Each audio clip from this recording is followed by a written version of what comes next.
আগের ভিডিওতে আলোচনা করেছিলাম ল্যাটিটিউড লাইন বা অক্ষাংশ রেখা নিয়ে।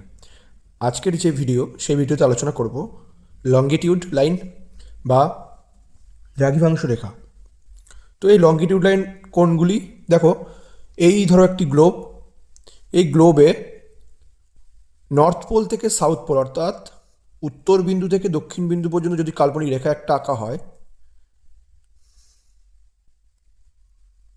এই রেখাটাকে বলা হবে হচ্ছে দ্রাঘিমাংশ রেখা বা লঙ্গিটিউড লাইন। এবার এই লঙ্গিটিউড লাইন কি করেছে দেখো, পৃথিবীকে দুটি সমান ভাগে ভাগ করেছে, দুটি গোলার্ধে। একটি হচ্ছে পূর্ব গোলার্ধ আর একটি হচ্ছে আমাদের পশ্চিম গোলার্ধ। এখান থেকে প্রশ্ন আসে যে আমাদের টোটাল কটি দ্রাঘিমাংশ রেখা বা লঙ্গিটিউড লাইন রয়েছে? তাহলে কয়টি হবে? 360টি আমাদের লঙ্গিটিউড লাইন কিন্তু রয়েছে। আচ্ছা, difference between two longitude line, দুটি দ্রাঘিমাংশ রেখার মধ্যে কত ডিগ্রি ব্যবধান রয়েছে? উত্তর হবে কি 1 ডিগ্রির ব্যবধান। এরপরে distance between two longitude line, অর্থাৎ দুটি দ্রাঘিমাংশ রেখার মধ্যে দূরত্ব কত? উত্তর হবে 111.32 কিলোমিটার। এবার যদি বলতে বলে যে time difference between two longitude line, অর্থাৎ দুটি দ্রাঘিমাংশ রেখার মধ্যবর্তী সময় কত, সময় কত? তাহলে কি হবে দেখো, আমরা জানি কি 24 ঘন্টায় আমাদের একটা দিন পুরো সম্পূর্ণ হচ্ছে। সেটাকে আমরা কি কি জানি? 360 ডিগ্রি। 360 ডিগ্রি মানে তাহলে কি লিখতে পারি আমরা? 24 ঘন্টা পুরো একটি বৃত্ত কমপ্লিট হচ্ছে, বা পুরো একটি রাউন্ড কমপ্লিট হচ্ছে পৃথিবীর 360 ডিগ্রিতে। এইবার এই 360 ডিগ্রি মানে আমি কি লিখেছি? 24 ঘন্টা। 24 ঘন্টা মানে কত মিনিট? দেখো এখানে আমি বার করেছি 1440 মিনিট।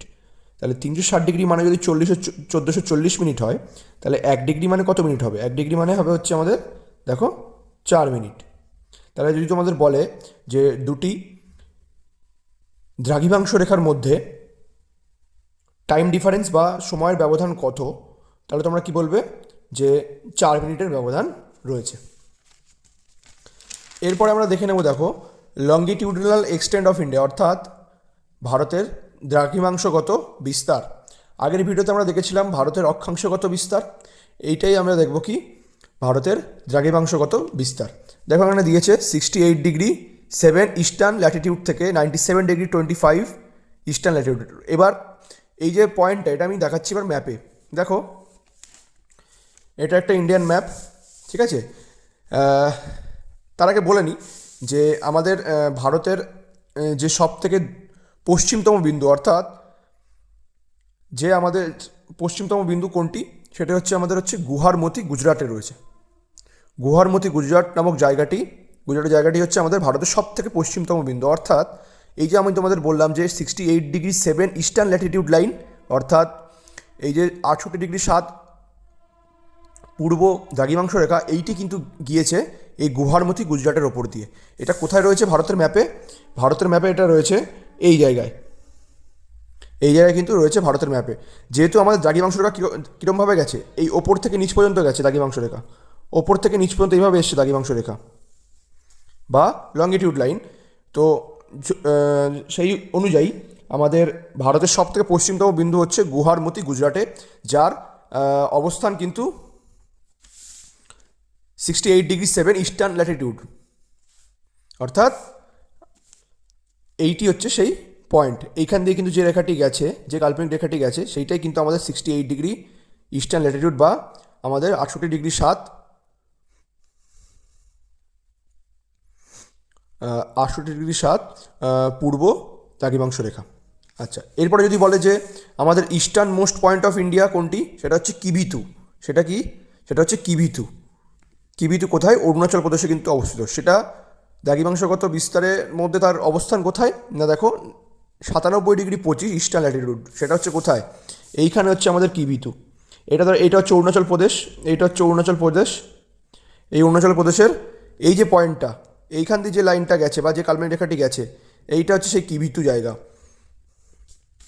এর এর কত ডিগ্রি এর অবস্থান? এর অবস্থান হচ্ছে আমাদের 97°25' ইস্টার্ন ল্যাটিটিউড।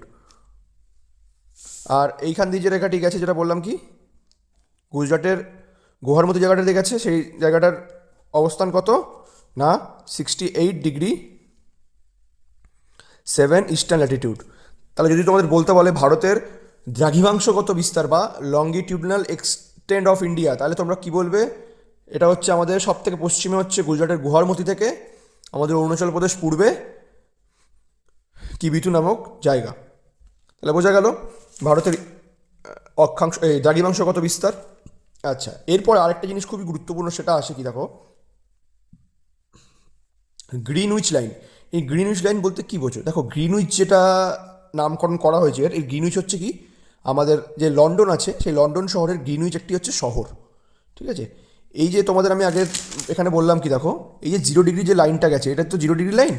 দেখো এখানেও আমি ড্র করেছি, এই যে লাইনটা গেছে এটা তো 0° লাইন, 0° লঙ্গিটিউড লাইন। তো এই 0° লঙ্গিটিউড লাইনটা কোথায় গেছে জানো? কোথার ওপর, কার ওপর দিয়ে গেছে?